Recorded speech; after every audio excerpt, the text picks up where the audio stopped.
Pour un nouveau make-up. Alors j'ai pas filmé d'intro, j'ai juste mis les photos que j'ai faites pour Instagram.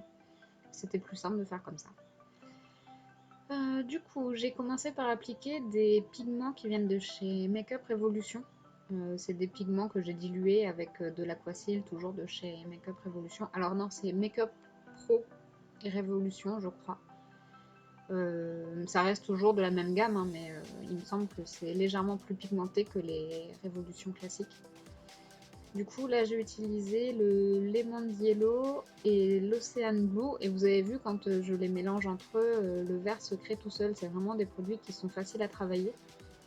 Et ils sèchent pas tout de suite, donc ça veut dire qu'on a vraiment le temps de venir, comme là par exemple, de venir les dégrader. Je trouve que c'est beaucoup plus simple que des produits qui sèchent trop vite.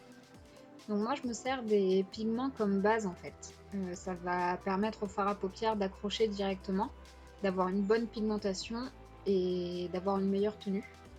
Donc là, j'ai pris le fard Kench qui se trouve dans la Thirsty de Jeffree Star. J'ai mis un peu de splash, alors j'en ai pas pris beaucoup du splash parce que je le trouve très très pigmenté et je voulais pas qu'il y ait trop de vert par rapport au reste. Et j'ai mis le bleu, le Submerge, je crois que c'est, je les ai pas sous les yeux. Et ensuite, avec toujours les pigments de chez Revolution Pro.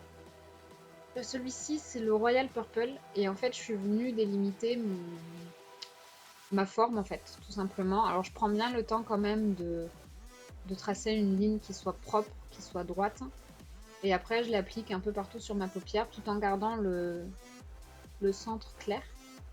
Et par-dessus, j'ai pris la palette Riviera de chez Anastasia Beverly Hills. C'est le fard Cannes, il me semble, si je ne me trompe pas. Donc je l'ai appliqué pareil sur mon pigment.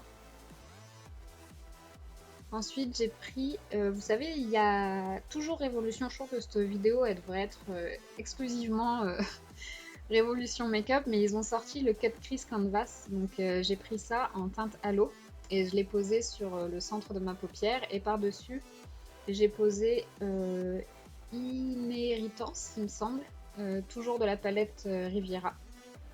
Je le trouve trop beau et je le trouve tellement pigmenté. C'est un truc de ouf.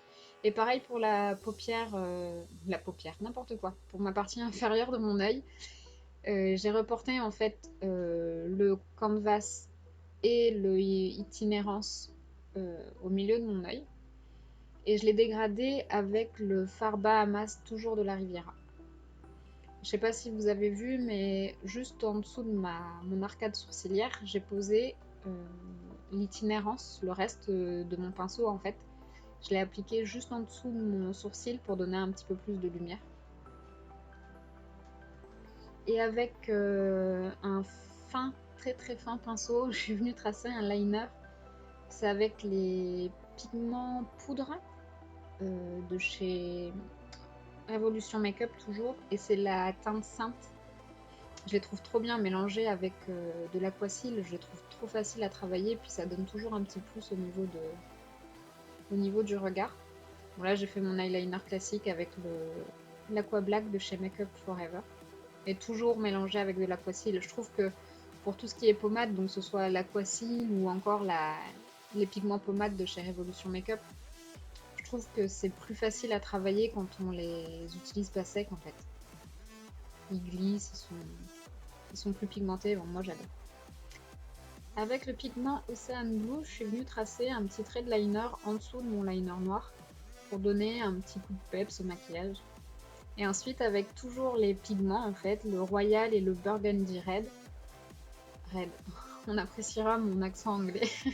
Je suis venue dessiner mon sourcil. Alors, je suis pas super précise pour le sourcil, mais pour le coup, c'était pas très très grave. Je trouve que c'était pas nécessaire de faire quelque chose de très très très précis vu que le maquillage était basé sur les yeux. Ensuite, j'ai juste mis un petit peu de mascara pour noircir et enlever les pigments des fards qui sont tombés sur mes cils.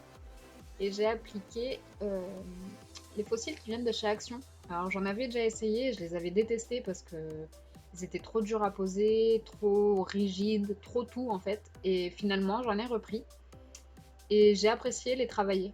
Donc est-ce que c'était Moi qui étais fatiguée la dernière fois et qui n'ai pas réussi à les poser, c'est possible aussi. Et j'ai fini le maquillage en posant quelques strass. Voilà, le maquillage est fini. J'espère que ça vous aura plu. J'espère que ce format aussi vous plaît. N'hésitez pas à me dire en commentaire. Bye!